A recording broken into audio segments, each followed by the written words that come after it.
So good afternoon, everyone. You are here for a forms course.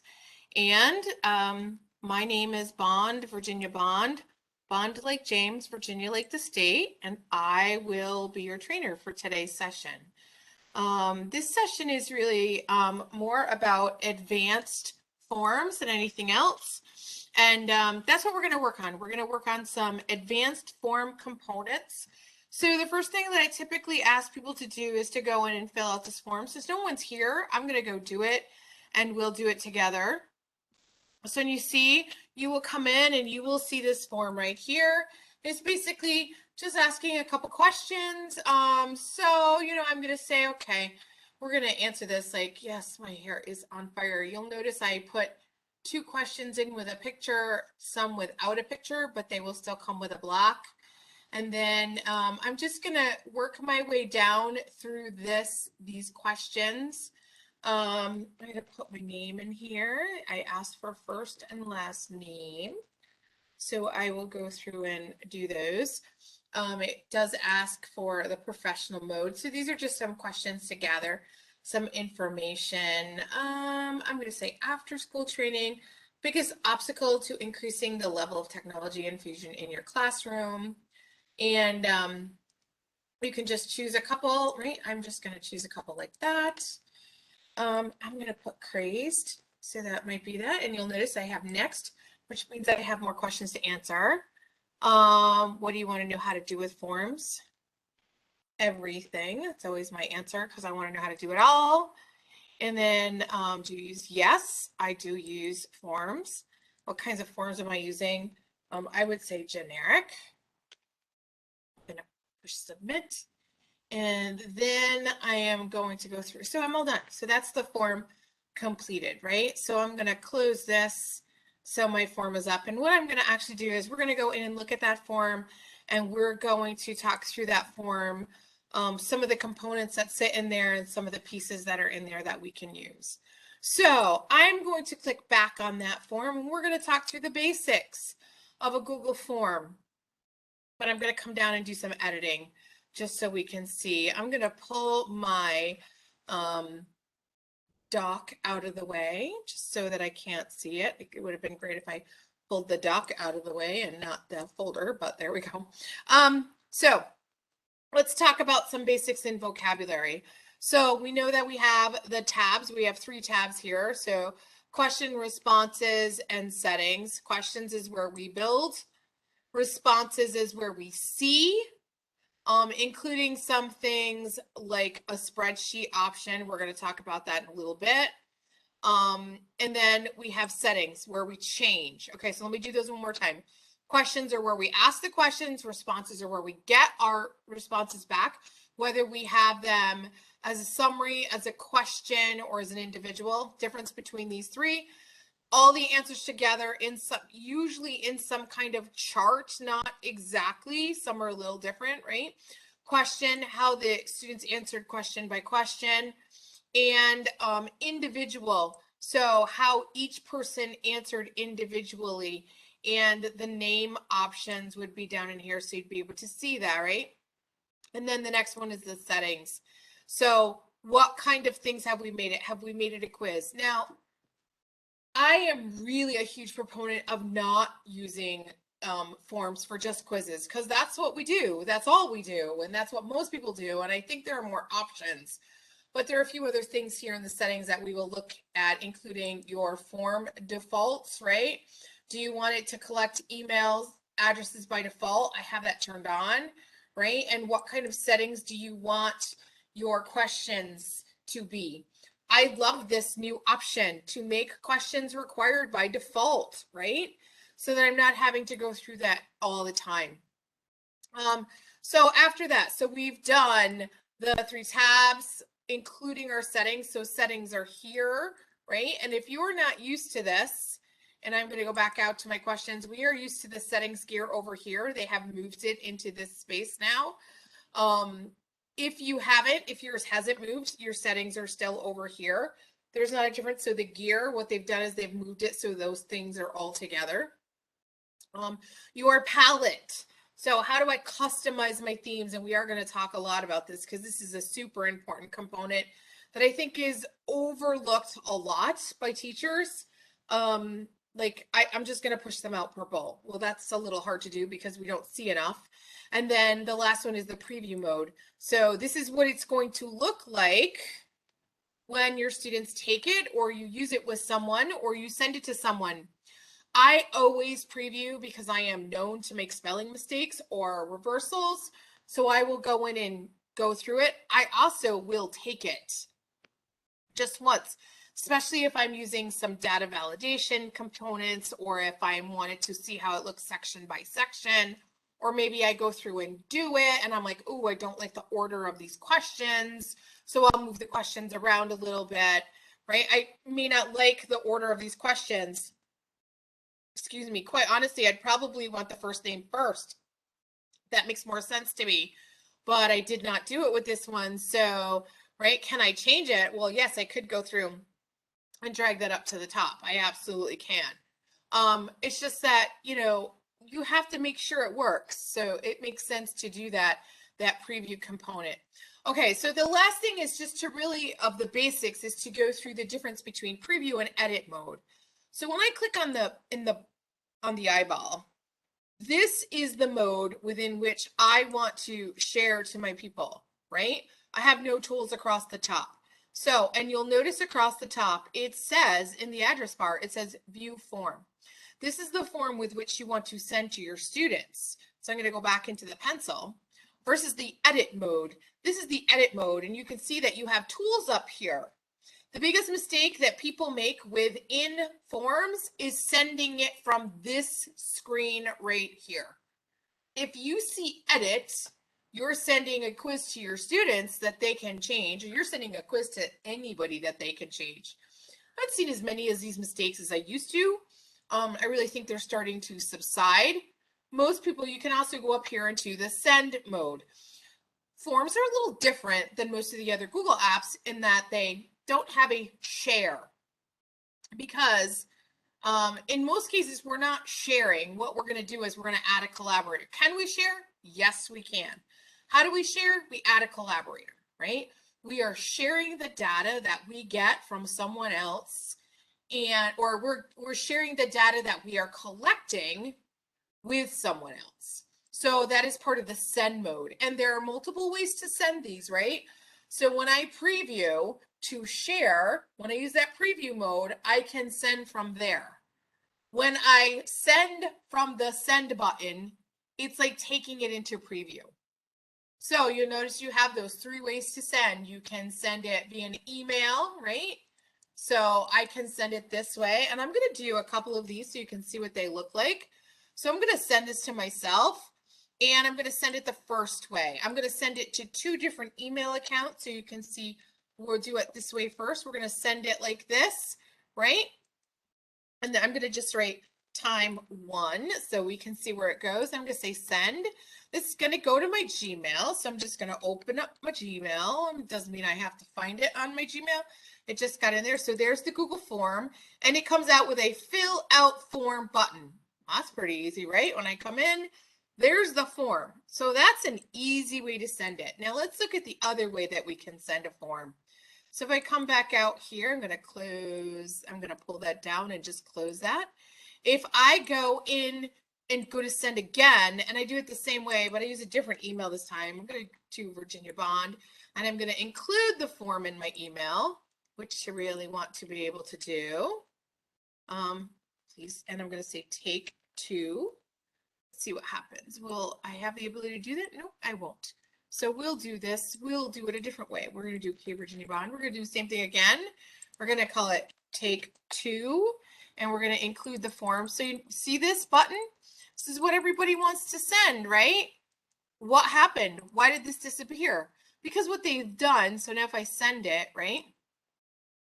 And if I go out to my Gmail again, I should get another alert that says, yep, there goes my phone.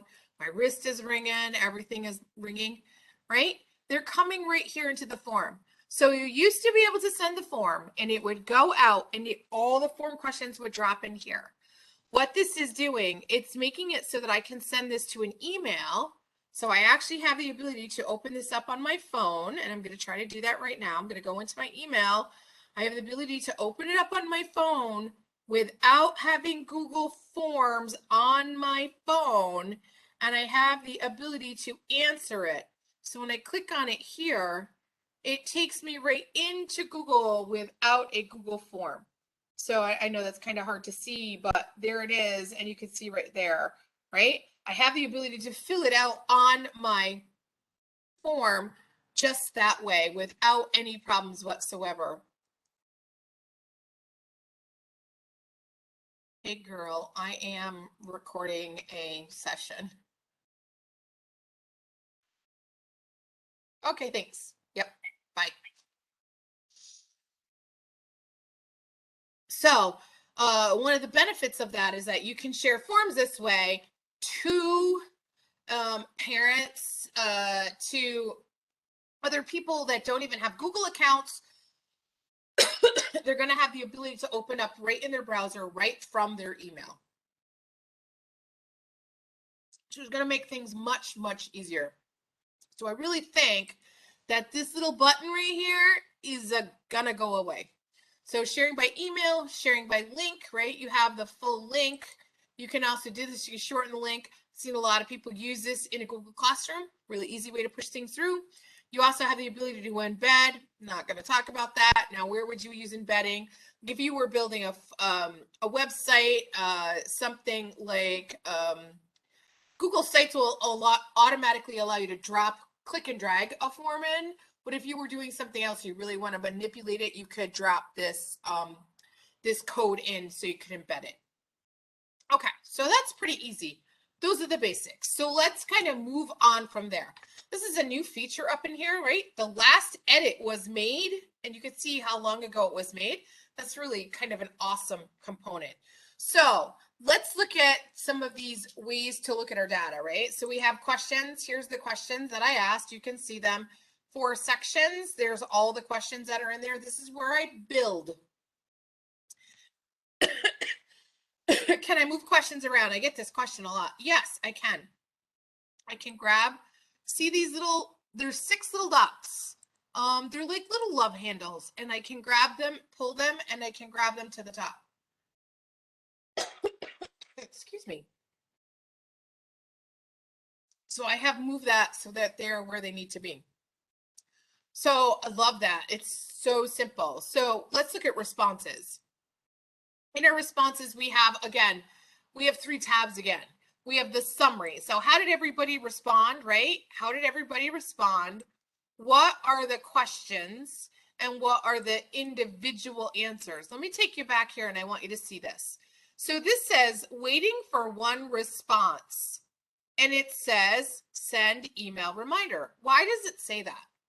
It's because when I sent this email, when I sent it to my students or whoever I wanted to fill it out, I sent it through the email. And what it's saying is, hey, you're collecting email. This person didn't do the form.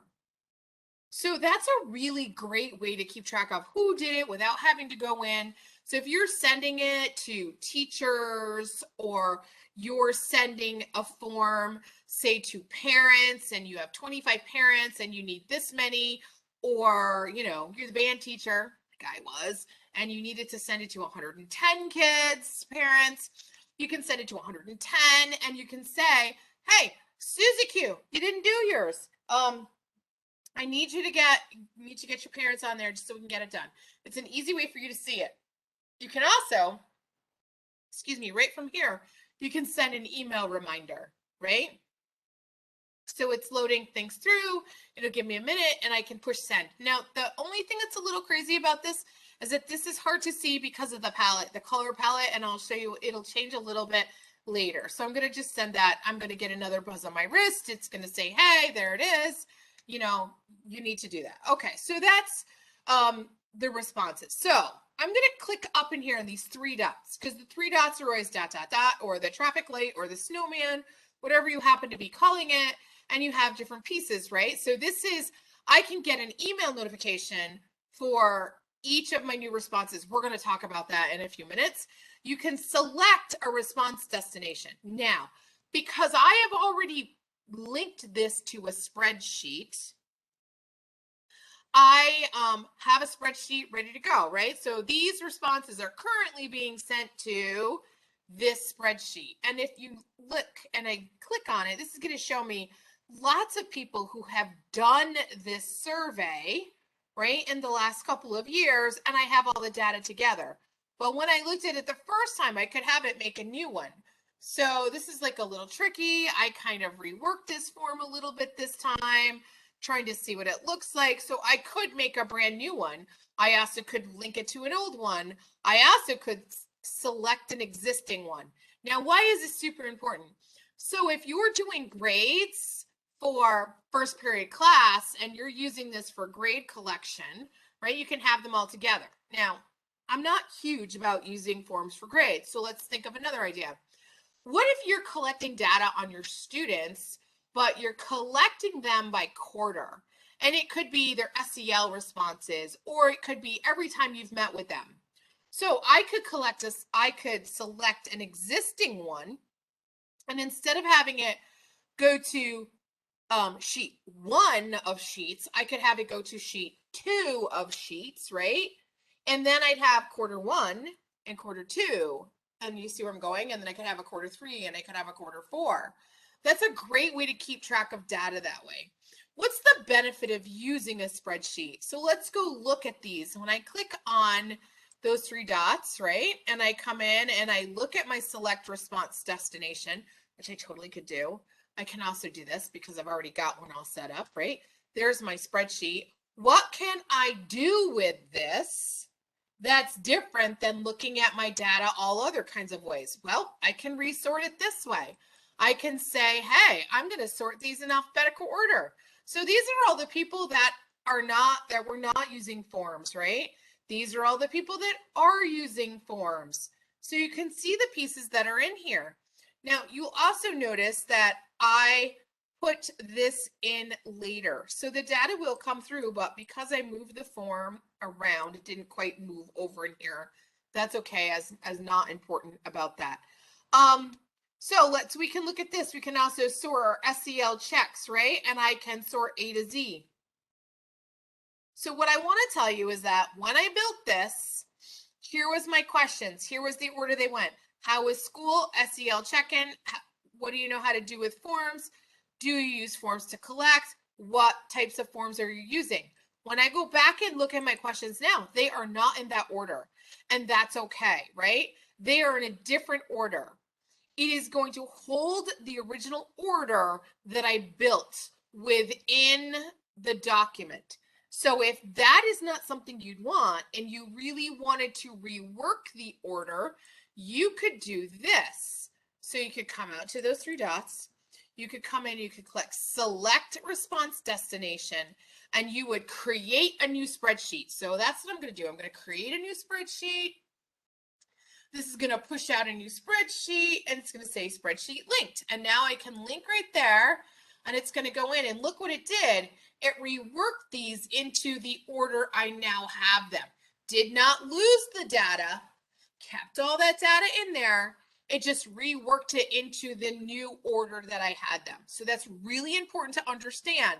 So that's like breaking or redoing the destination. And that's really great when you're reworking the form. Like say you use it for a while and you're like, hey, I really think I want to try something else. I don't think I like how that's looking. I think I want to rework that. I could just make a new, I just can click a new one and it'll make it and push it into this new format that I have.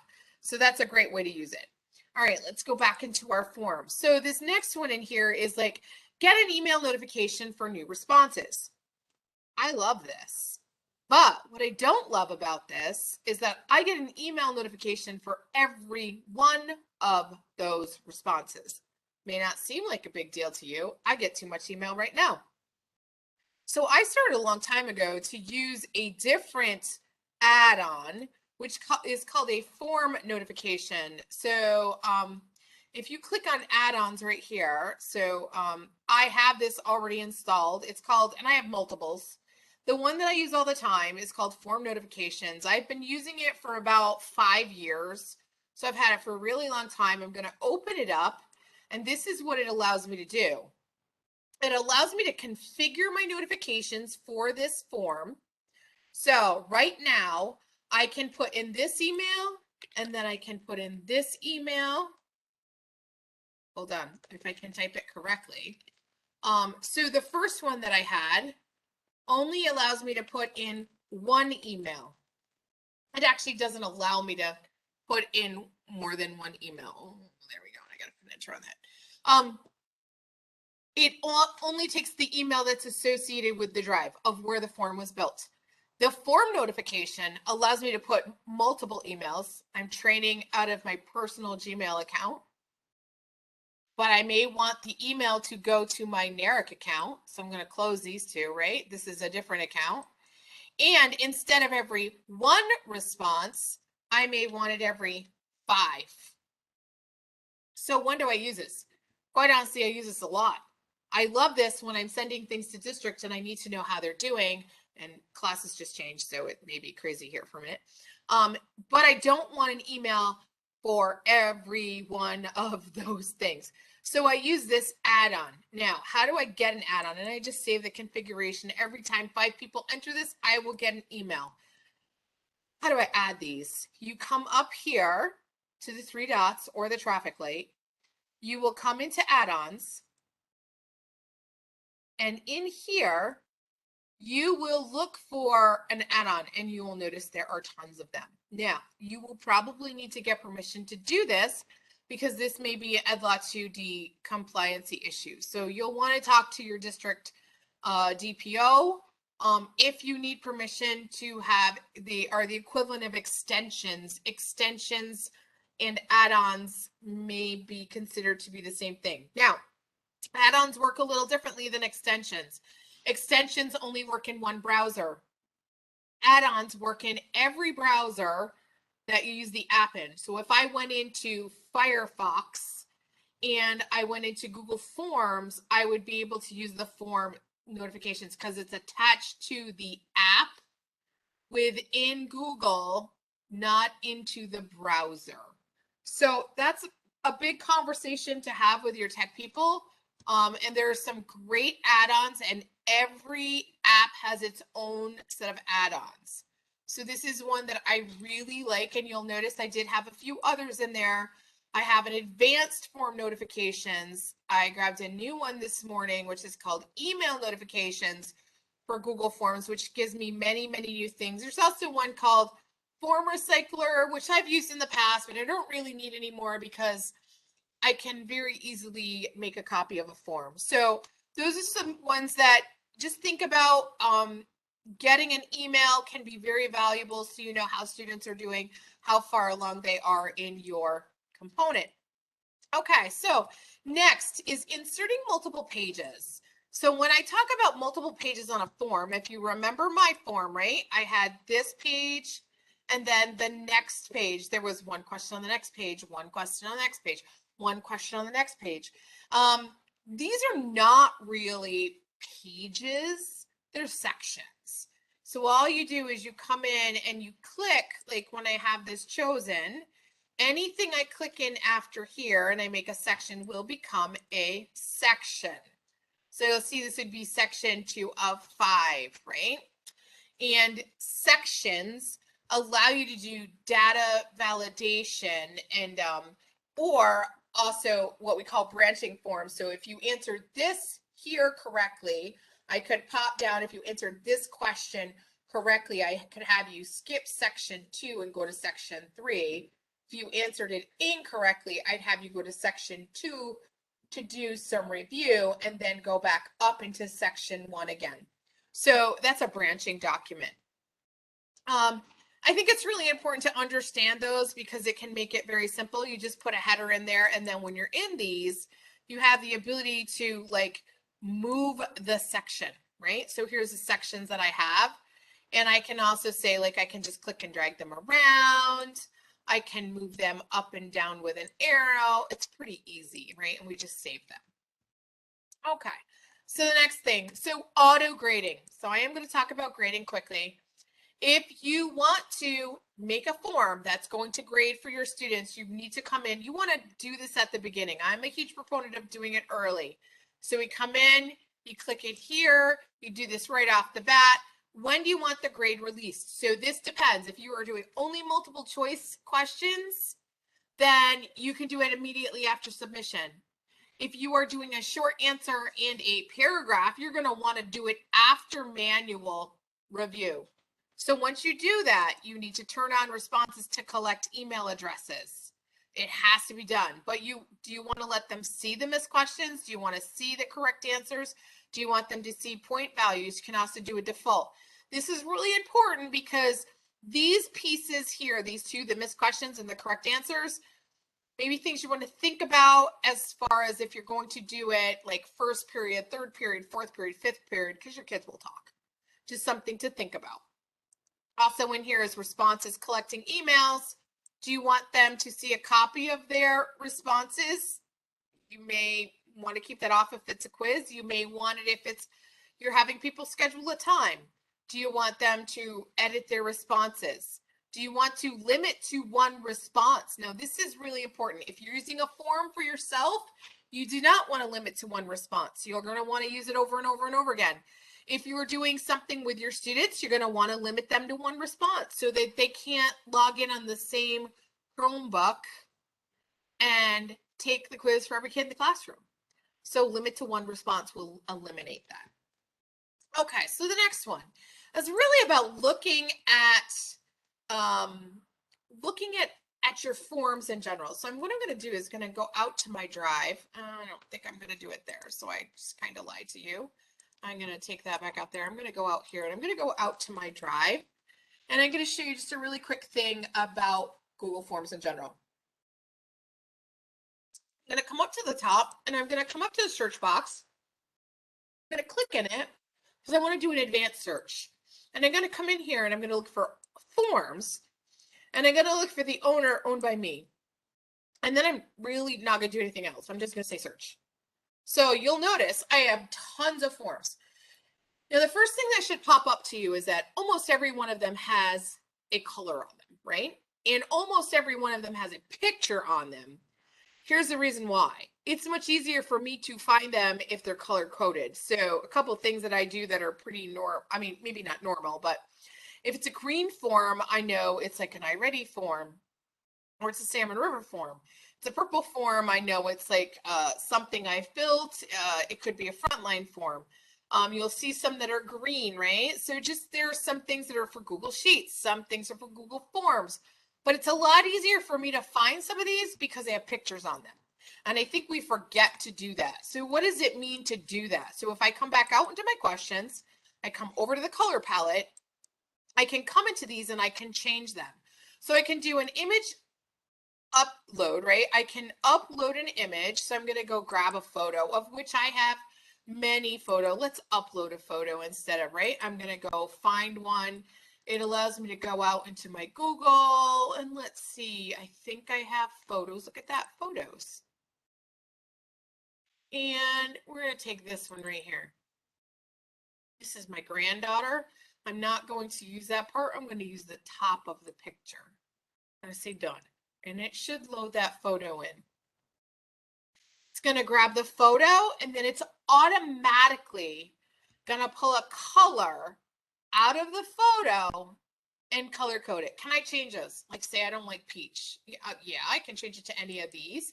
I also could change it to a color here, right? And I'm going to say add. So I want the red to be the color that I'm going to use. Now, what I want you to understand is that it makes a lot more sense if you start to save your forms by class period by color. Here's what I mean. We as humans recognize colors a lot faster. Now, with the exception of being colorblind people, of which my son is one, he can see some colors, not all. But if you have 5 class periods and you use 5 colors for them, red, orange, yellow, green, blue, I don't care what you use, right? So all of your first period class forms are always going to be red. The next class are always going to be orange. Now, if you're going to push them out through a Google Classroom and you're going to use the same form for everybody, that's fine. You absolutely can do that. But if I want different forms so I can see who's done what and who hasn't done what, it's a lot easier for me to see them when I look at them like this, right? And I can see them by colors than it is any other way. So that's one way. You also can do a theme across the top for pictures. So let's say you're not into the color thing. You're going to use like some colors reds, but maybe you're just going to color theme them in a different way. And you're going to be like, you know what? I'm just going to use only green for this one color class, right? Or I'm always going to just use a shamrock, right? Anything you do that will make it easier. You'll notice because I customized this originally, that red will stay. So using this color will be very helpful as a way to to be able to see that data really quickly and to say, hey, this is my first period class. Takes a little bit of getting used to, but they are so much easier to find a Google form that looks like that instead of having 850 Google forms all the same color, okay?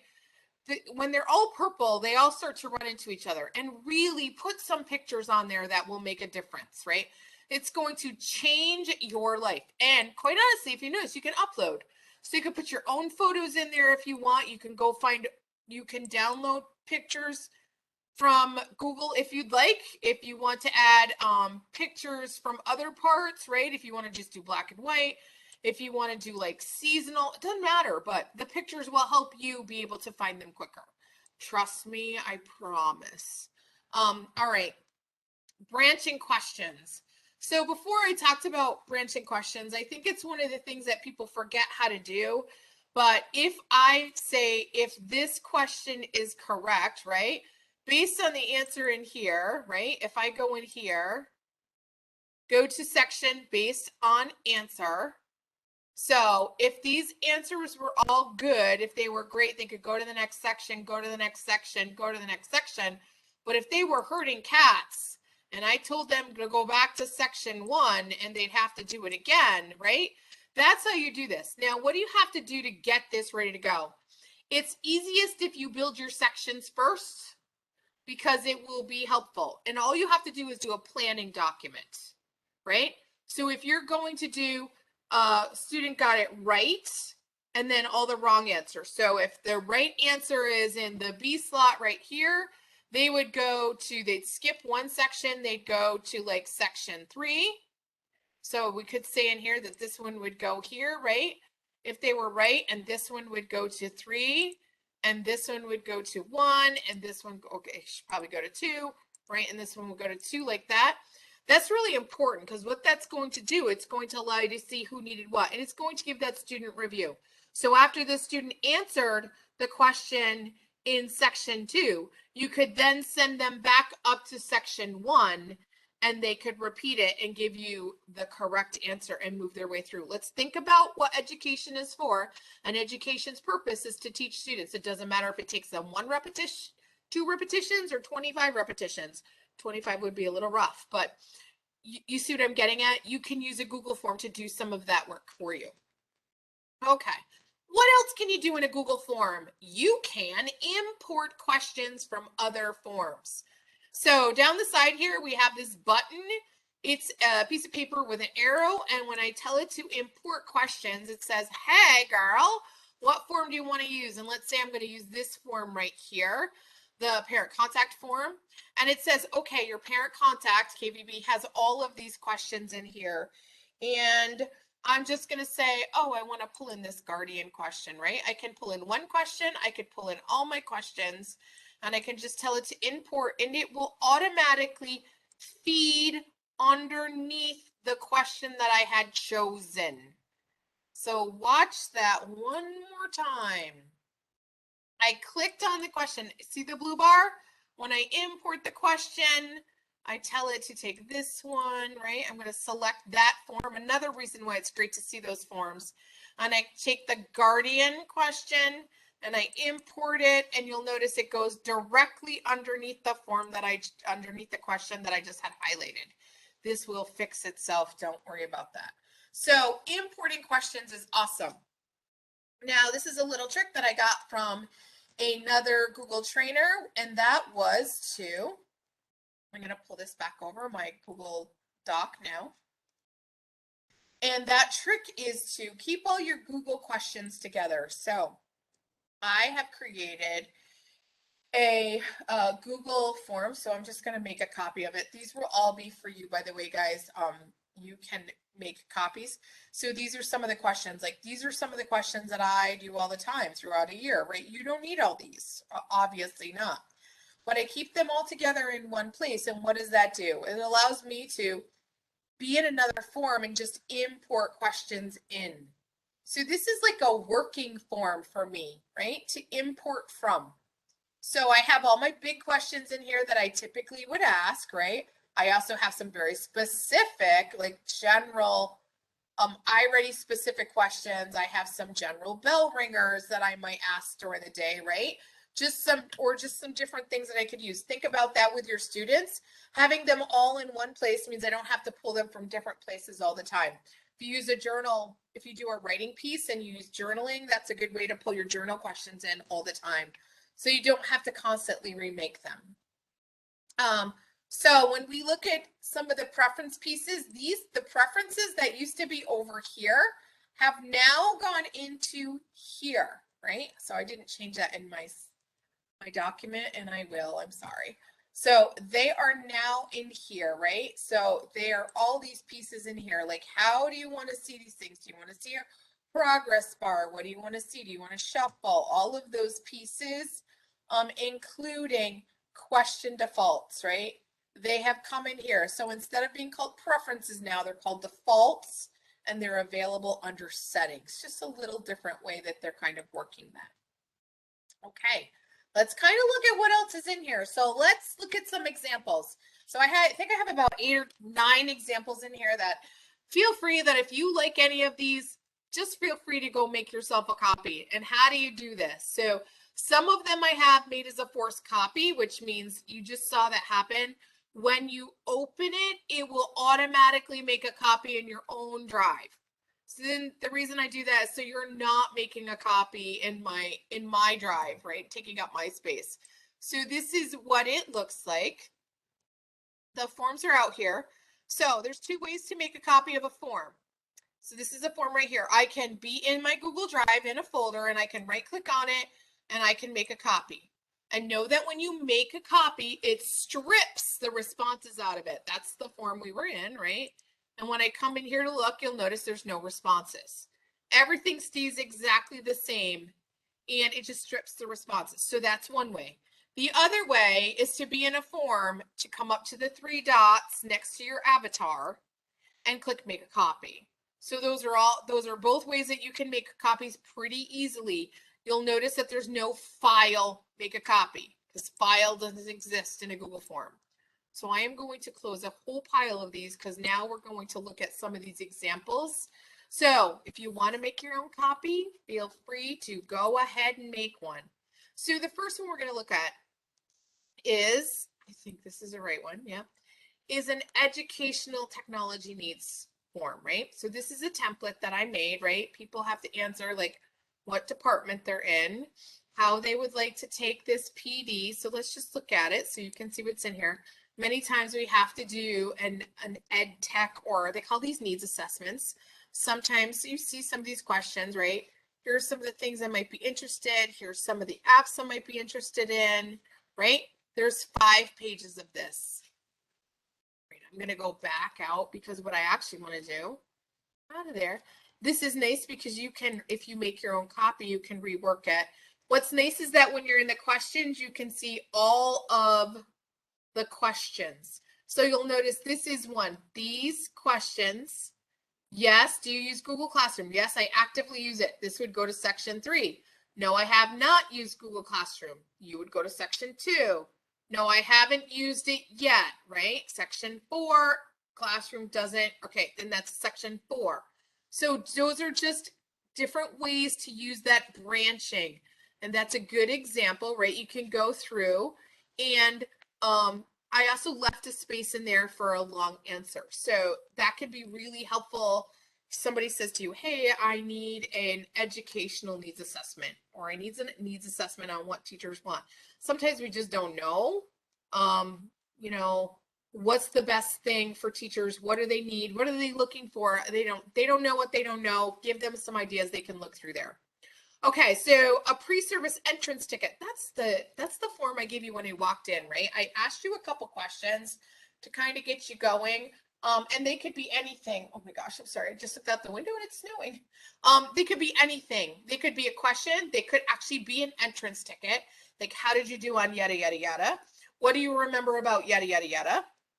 And they could be anonymous. If you do them that way, right? You're just trying to get an answer back from someone so you know if they answered it correctly. So that's a way to do a pre-service, a pre-survey, or an entrance ticket. Next one is a personal record form. You'll notice all of these icons or pictures you can click on, and it will take you, it will give you an address. So I'm going to click on this one. So this is an example of keeping track of PD. So this is an idea that I keep track of all the people who take a training from me. I go in and I type in all of their information, and these are the questions that I fill in, right? I used to use this in a real life setting where people would actually fill it out, but I haven't been a face-to-face setting in a while. So training session, people can go through, they put in their email, their first name, their last name. Here's the school districts that I deal with, grade level, right? And just information that I need to collect. So that's a way for me to collect data. And what I do is I just do it like this. When I click on it like this, I come through like this, and I just put in information, right? Virginia Bond. I say NARIC. See how I just typed N and it automatically went. This is other. This is tech. I'm going to say Malone. This is a no. And this is CRB. Okay. And then I just hit submit. And it's so easy for me. And because I have left that I can submit more than one response, I can go back in and do it again. So I take my sign-in sheets that look like this, and I take that data and I put it into here, and I'm able to keep track of who I've given PD to. It's just a nice way, because not all the PD that I put in is in frontline. Some things are not. So this is the example of some things are not. Okay. So an attendance form, AKA a meet with students form, which is, I don't mean like you were here. So this is a different kind of idea. And this actually came out of pandemic training or pandemic teaching. A lot of teachers were meeting one-on-one with students, and this can be used for AIS record. It can also be used to just like an SEL check, or like these are times that I've met with a student, because what happens if you were in like a setting where I was, you were kind of collecting that from lots of different places. This is a way to keep it all together. So Susie comes to meet you, and you've met with Susie like 6 times in the last month, you have record of it. You also have like Susie's failing your class, Susie's telling her mother that she's coming to meet with you, she isn't, and you have proof right here, right? So you just kind of keep it up. So you can put the dates in, and you can also make this, which is kind of nice. If you come into this and you just make date, right? You can come in and you can go like this, right? Today's date. So when you come in, you're going to have the ability to just click on that, and you go to fill in the form. It's going to automatically click on that. It'll pop in today's date. So it's easy. You could do it that way. You can also do it this way. I'm going to get rid of this one, right? You could put the time, and that could be the time you met with them or how long you met with them. That's up to you, student's name. And like, what did you work on? So it's just a record. The benefit of this is it all saves into a spreadsheet. So, you know, you have a question about how many times did you meet with Susie? There's the answer. That's how many times you met with Susie, because I can just sort the whole document. Nice to have it in a digital format so that it's sortable and I can manipulate the data. Also, along the same lines is a parent data collection sheet. Now, the district that I used to work in, parent contact was incredibly important, and we had to keep track of it. I had 479 students. That was a little brutal to keep track of. And I did. If I'd had a Google form, I don't think Google Forms existed then, right? I could have used a Google form because I could come in and I could do this. I could come in and I could say, okay, I'm going to click on today's date. It was the parent to Amelia. Her guardian was Allison. we did an email, and then I could literally copy and paste the right in here. So these are the options, right? The date, the parent to who, the guardian to who, and you could have both names in here, right? And phone, text, email, phone, text, classroom, classroom summary. You could have other, right? And then you can push the conversation in here. So if you emailed, you can literally copy and paste the email into here. What's the benefit of that? It keeps it all in one place again. So that is always a benefit because it's going to take that information. When I'm out here, I'm going to go out and I'm going to push this out and you can see, right? So in this one, I've met with Amelia's parents twice. Oh, I've met with Amelia's parents 3 times. Right? 3 times. This is a problem child. She happens to be my 2-year-old granddaughter, so she's really not a problem child. But you can see how that's a way to use it, and I can really, quite honestly, very quickly organize that data and say, I've met with Amelia's parents or Amelia's guardians 3 times. So I think that's a really important component and a way to keep track of it. A welcome back survey. I think this is it. Yep. So this, from here on, I've made you make your own copies. So that's making it right there, right? This is a welcome back summary for school directory, which I wish somebody would do, right? Because we used to get those little pieces of paper that I used to throw away. Here's the information, right? Information, very simple. Emergency contact, all that information is in there, done. Quickly done, much easier. And then nobody has to copy and paste that information. Oh, nobody has to read the handwriting and type it in. It's already typed in, and then it's just, they can just either copy and paste it into whatever they need. So that rings true with a student form, like the beginning of the year student forms. Some districts are starting to do that, other districts are not. It's a thing to definitely think about. A book checkout form. So this is, again, one that you can use. This has been used by other people in the past. So these are the books, right? So you can use this as just a copy, title of book you're borrowing, where you're going, the author of the book, whose classroom is it being checked out from, right? So you can come back. When they come back in, they fill it the other way. They go here and they come into returning the book, right? They are returning the book. So it's a check and balance to get those books back into the right place within the library without having like stickies all over the place. And it's good and it's helpful from year to year. There's a workshop evaluation in here. They can be as detailed as you want them to be. They can be simple, right? So so this is one that I actually grabbed from a friend of mine, right? Here are the training dates, right? Here's the trainings that she did. How was the speed, clarity, scope, biggest takeaway, overall training, recommend, and comments or general opinions. And you'll notice this is a anonymous survey. No emails are collected, right? You notice how she did this. I want the good, the bad, and the ugly, right? So I think that's really valuable. If you want real responses, you need to make it anonymous. So you just have to trust your students or trust your parents or trust whoever you're asking, right? If you want real, honest responses, anonymous will be the way to do it. Here's an SEL check-in. So use this with students during a pandemic, but this can be very helpful, right? This is initials because this may be something you need to have, right? And you don't need a full name, but initials will do. How was the weekend? How are you sleeping? 3 words to describe how you're feeling. This can be very much like an entrance ticket once a week. It could be twice a week. It could be Monday, Thursday. You can kind of change the questions as you want. How's your week been? How's your weekend, right? And you can kind of change that. Just, have them kind of share out.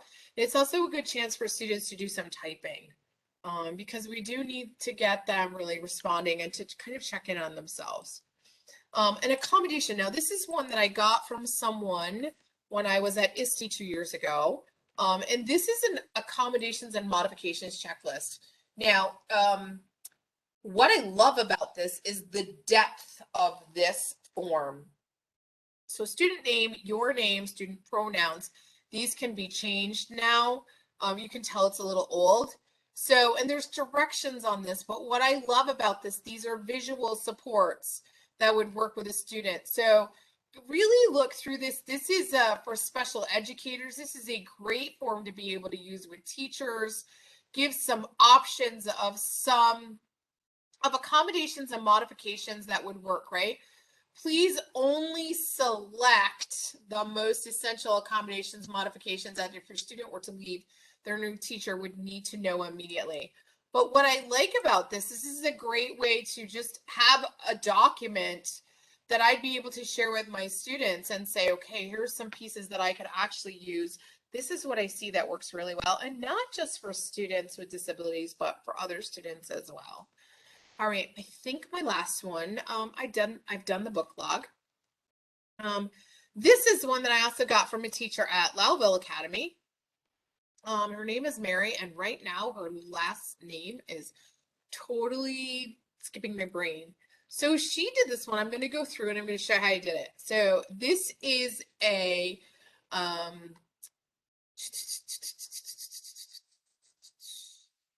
data validation. So you go through, so I need to put in my email. Can't do it without that, right? So review the capital letters before you, okay, so here they are. And my last name is Bond.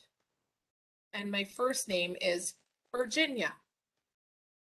Okay, so I'm going to type this one wrong and let's see what happens. Next, looks what it says to me. Okay, so this is, I guess that one was okay. What it wants me to do is it wants me to go through and it wants me to retype the sentence so it's correct. Halloween is celebrated on October 31st. And say next. And if I get it right, it'll color itself. Now, how did she do this? It's pretty, I was kind of really impressed with this one. She went through and she added these images. So if they got it right, so she went through and used a paint program, went through and colored these images on the paint program, saved each one as an image, and then put them in there as the next one. So it's really kind of a great way to do this. Takes a little bit of work. It's a little bit of setup. She says, though, her students really struggle with capital letters. I love the way it's done. So basically, if you get the right answer, so if I do this one right, let's say I do Mr. Macaulay. I'm going to just copy the rest of it because I'm going to be super lazy. Copy. Okay. And I do this and I do next. Look at, I get an error. Spelling, capitalization, and punctuation marks must be accurate for you to move forward. So if I do it again and it's like, nope, nope. So you do really have to, because kids, she said, I've tried that, right? Spelling and punctuation and capitalization need to be, I still have one, see? I don't know if, let's see. Yay! So I really like this. I like the way that works. It's a little bit of work, but she says it's something she uses every year with her students right around Halloween. It's like a quick activity. She goes, and it takes longer than it should. It's what she told me. She's like, she is an English teacher. So I was like, oh, she goes, it's something. She goes, it took me a lot of time to build the first time, but then I got really good at it and I know some of the tricks. All right, so the last one here is tracking students. So this is a new one that I just built the other day with a watchkeeper or kind of a door guard in a building. And we were building this. He is in charge of tracking who is leaving and who's not going to class. So when you look at this, you will see the sections, right? Date, call, reporting teacher, what class, what period they disappeared from. I'm going to go back out and move this so you can see the next section. What period they disappeared from, where the class they actually found them in, what class they were from, where should they have been, did they check out, did they report to first and second period class, Did they go to the next class? Did they not? So what they're basically doing is they're looking for repetitions. They're looking for things that students are they skipping the same class all the time? Are they always leaving at the same class period? They're trying to find those commonalities, and you can see he is going to use this watchkeeper is going to use this from his iPad or his phone. So, and he may be for a while keeping track of them on a piece of paper and then coming in and entering these at the end of the day. So it's just, it's something this is just a different way to gather data. So forms are just to gather data, no matter how you're going to do it, any kind of data that you could possibly collect, you want to collect from there. So you saw that I gave you a couple of those tricks. Like another trick is like build that master form where you put all the different kinds of questions you have, and then you can import them from that form all the time. Making a copy strips out the information. And then if you want to save a form, like if you want to save a form that somebody else has, you can make it a forced copy, right? I would come up here on this right here, and instead of this, I would make that copy, and that's how you make a forced copy. So that's a really nice little cheat of some things you can do. What I've also done is I've given you some resources at the bottom that you can access. I am going to stop sharing at this point. That's really the end of the session. So I will, once I get the video back from WebEx, I will upload it to YouTube. I will send it to you guys, and I will send a Google form that you can fill out. Guess that, a Google form, with 3 quick questions that you can answer. It does ask a little bit more than 3 questions, but 3 takeaways from today's session, and ways that you can use Google Forms. Feel free to leave me any questions that you may have in there, and I will do my best to follow up with them. It may not be today. Well, you probably know that when you get this, right? So it may be tomorrow morning. So thanks and have a great day. Thanks. Bye.